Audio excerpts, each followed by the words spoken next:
ترین videos کے لیے ہمارا YouTube چینل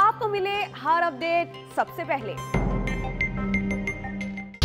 4 صدا سے خبر ہے جہاں قرض سے جان چھڑانے کے لیے والدین نے اپنے ہی بیٹے کو اغوا کر لیا۔ 6 سالہ بچے کی اغوا کا ڈرامہ رچانے والے والدین کو پولیس نے گرفتار کر لیا ہے۔ بات کریں گے ڈون نیوز کے نمائندے جہانگیر خان سے۔ جہانگیر خان بتائے گا پولیس کا کیا موقف ہے اس واقعے سے متعلق؟